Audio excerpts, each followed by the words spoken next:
In this problem, we have a rod that is attached to a wall through a hinge, and we have a cable connected to the rod. As you can see, the cable is horizontal. The cable makes an angle of 35 degrees with the rod, which is the same as the angle that the rod makes with the horizontal. We know that the rod has a length L, which is given as 2 meters. The mass of the bar is 5 kilograms. And the first question here is to find the tension in the cable that is supporting this rod. So first question you should ask yourself is, what is the object of interest here? This used to be the question that we said you should be asking every time you dealt with a Newton's second law problem with forces. But also, this is a question that's important dealing with rotational motion, because rotational motion depends on torques, and torque is a concept that depends on forces. So you must find the forces acting on the object of interest, first of all. So what is the object of interest? Well, the idea is that the cable has a tension because this rod wants to fall, and the cable is preventing the rod from falling. So the bar is the thing that we're interested here in not having move. If the cable was not attached to the bar, then of course the bar will be moving. So the tension in the cable is going to depend, or is based on the fact that the cable is preventing the bar from moving. So the object of interest here is the bar, and because the bar is not moving, we know that this is a static equilibrium problem. So for any static equilibrium problem, there is these three equations that you always have to write down, because you will use some or all of them to solve static equilibrium problems. First equation says sum of the forces in the x is equal to 0. Second equation says the sum of the y components of all the forces acting on the object of interest is equal to 0. The third one says that the sum of the torques acting on the object of interest is equal to 0. So, as I said, you need to find, first of all the forces that are acting on the object of interest, in this case the bar. So we're going to start with the weight of the bar. We draw it as a vector pointing downwards. You should know that the weight is always pointing towards the ground. You should also know that the weight is a vector that, with respect to its rotational motion properties, is acting at the center of mass of the object. So for a uniform bar, the center of mass is going to be right in the middle. So that is where you want to draw the weight vector. Another force acting on the bar is clearly the force of the cable. A good name for this is tension, and a good letter for tension is capital T. Another point where there are forces acting on the bar is, in this case, you can see the hinge. The bar is connected to the wall by a hinge. So the hinge is going to apply force to the bar, and that force, we don't really know what direction it's going to be pointing, so we draw it in some direction, and we're going to call it F hinge. So cleaning up here a little bit, making room for the calculations. The length is 2 meters, the mass is 5 kilograms. So we're going to start with the third equation, the one that says that the sum of the torques acting on this bar should be equal to 0 if the bar is not moving.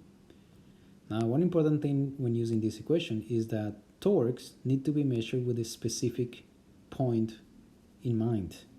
There is for static equilibrium, any point will do, but the point that you want to use, your pivot or rotation or point of rotation that you want to use here, is that would be more convenient for you to use is the hinge itself.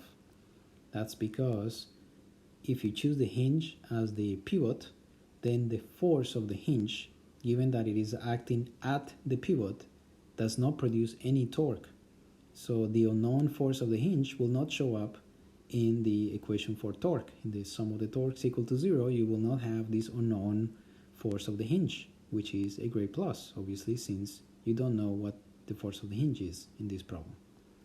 So the sum of the torques with respect to the hinge is going to be equal to 0. There's only two forces that do torque with respect to the hinge, and that is the torque of the tension and the torque of the force of gravity. And when we add these two torques, we should have 0 since the bar is not moving.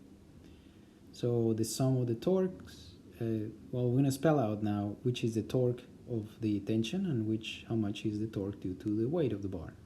So for the torque of the tension, the definition of torque says that we take the force, in this case we're calling it T for tension, we multiply by the distance, that is from the point where the force is applied, how far to the axis of rotation, to the pivot. So that distance, in the equation we're calling it R, and we need the sine of the angle between the position vector and, as you can see there in green, that's the position vector, the angle between the position vector and the tension or the force vector, in this case the tension. So the magnitude of the force is T, the length of the R vector is L, the length of the bar, and we need the sine of the angle theta between the position vector and the tension vector. So that angle is indicated in the picture as theta, and we're gonna end up with sine of 35 degrees, not because that angle is 35, but the angle theta that you can see in the top part of the picture is 180 minus 35. 180 minus 35. But the angle, so 180 minus 35 is this angle here, right there. So that angle, well, the sine of that angle is the same as the sine of 35. There's a trigonometric identity that tells you that the sine of alpha is the same as the sine of alpha of the sine of 180 minus alpha. So the sine of 180 minus 35 is the same as the angle of the sine of 35. So we can write the torque of the tension as the tension times the length of the bar times the sine of 35. Another way to see that this is what you're going to end up with for the torque of the tension is to use another equation, equivalent equation for torque, the one that says that torque is the perpendicular component of the force multiplied by the distance. So the force that we're dealing with here is the tension, and it has a parallel component that goes along the direction of the bar and a perpendicular component, which is perpendicular to the bar, of course. So the component of the tension that is perpendicular to the bar is this one, which is the same as this side, the opposite side of this right angle triangle formed by the bar and the vector t and the perpendicular to the bar.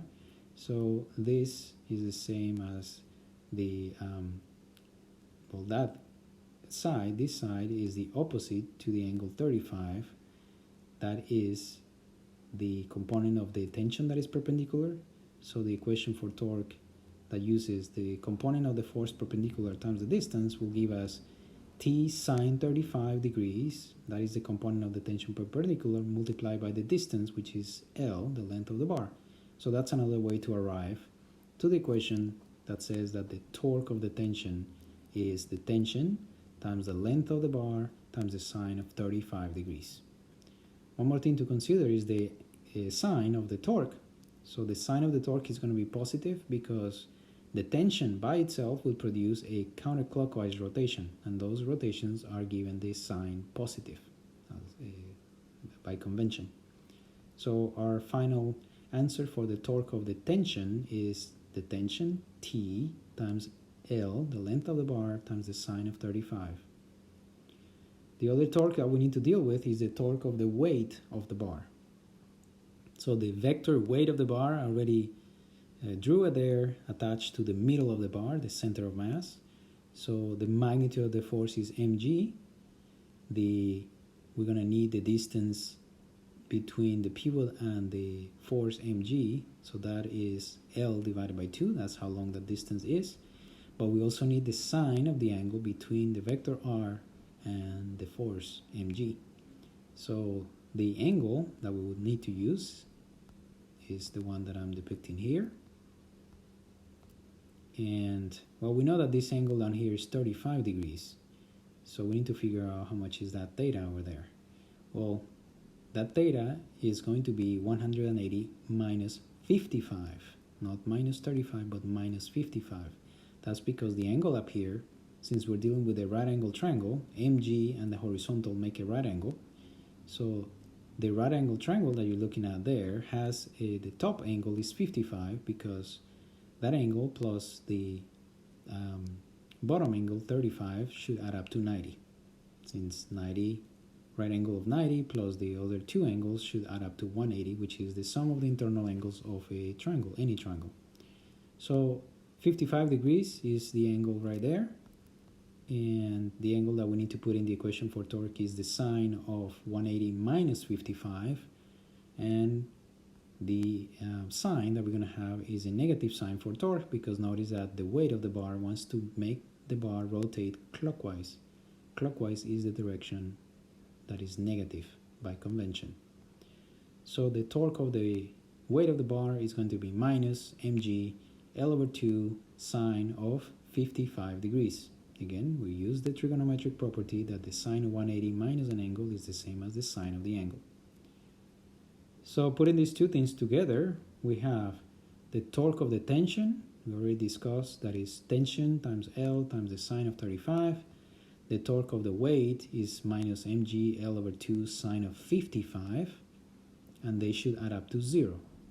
So moving the mg term to the other side of the equal sign with a plus, changing its sign, gives us tension times L sine of 35 equals mg L over 2 sine of 55. The L on both sides can cancel, dividing by sine of 35 on both sides, and also writing or using the trigonometric property that the sine of an angle is equal to the cosine of 90 minus the angle. So we can write sine of 55, we can write it as cosine of 35, and when we divide that by sine of 35, we can write sort of a final expression for the tension as mg divided by 2 times the tangent of 35 degrees. And if you plug in the numbers, you will get 35 newtons is the tension in the cable. Alright, so that is the answer to the tension in the cable question. In these problems, a lot of times you're asked to find the x component of the force of the hinge, and also the y component of the force of the hinge, this unknown force that we have avoided to deal with because we chose the point of rotation, or the pivot point, we chose it at the location of the hinge. So, but what if we wanted to find these components? So for that we have two equations. We have the sum of the forces in the x equals 0, sum of the forces in the y equals 0. So if we look at the free body diagram right here, for the forces acting on the bar, we see that the tension goes to the left, is horizontal, the weight of the bar is vertical, going down, and the hinge is going at an angle. And we're looking for the x component of the force of the hinge and the y component.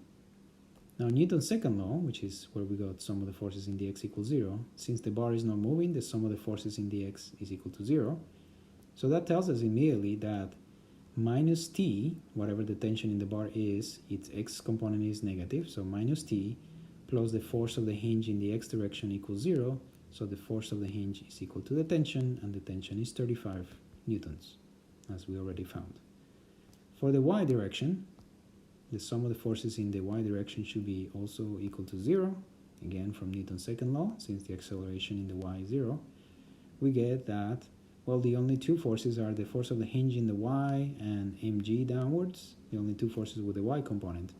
So that means that the y component of the force of the hinge must be equal to the weight of the bar, and the weight of the bar is 5 times the mass times g, 9.8, so 5 times 9.8 is 49.